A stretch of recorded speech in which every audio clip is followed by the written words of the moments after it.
નમસ્કાર, border news કચ્છમાં આપનું સ્વાગત છે। 77મા પ્રજાસત્તાક દિવસ નિમિત્તે કચ્છના ધોરડોમાં રાષ્ટ્રપ્રેમ અને ઇતિહાસને સ્પર્શતી એક ઐતિહાસિક ઘટના સાકાર થઈ છે। વિશ્વવિખ્યાત સફેદ રણની ધરતી પર ખાદીમાંથી બનાવાયેલો 250 ફૂટ લાંબો અને 150 ફૂટ પહોળો વિશ્વનો સૌથી મોટો રાષ્ટ્રીય ધ્વજ ત્રિરંગો પૂર્ણ આકાર, ગૌરવ અને ઉત્સાહ સાથે પ્રદર્શિત કરવામાં આવ્યો હતો। આ ખાસ પ્રદર્શનનું આયોજન ખાદી અને ગ્રામોદ્યોગ આયોગ ભારત સરકાર દ્વારા કરવામાં આવ્યું હતું।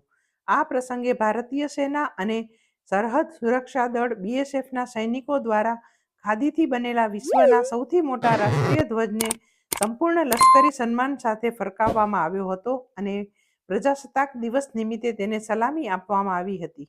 ખાદી અને ગ્રામોદ્યોગ આયોગના અધ્યક્ષ મનોજકુમાર મુખ્ય મહેમાન તરીકે ઉપસ્થિત રહ્યા હતા। રાષ્ટ્રવાદથી ભરેલા આ કાર્યક્રમ દરમિયાન એક ભાવાત્મક ક્ષણ જોવા મળી, જ્યારે KVICના અધ્યક્ષે ભારતીય સેનાના બહાદુર શહીદ સાર્જન્ટ મુરલીધરના પત્ની શ્રીમતી રાજકુમારીનું મંચ પરથી સન્માન કર્યું અને તેમના બલિદાન, સમર્પણ અને રાષ્ટ્ર પ્રત્યેની સેવાને શ્રદ્ધાંજલિ આપી હતી।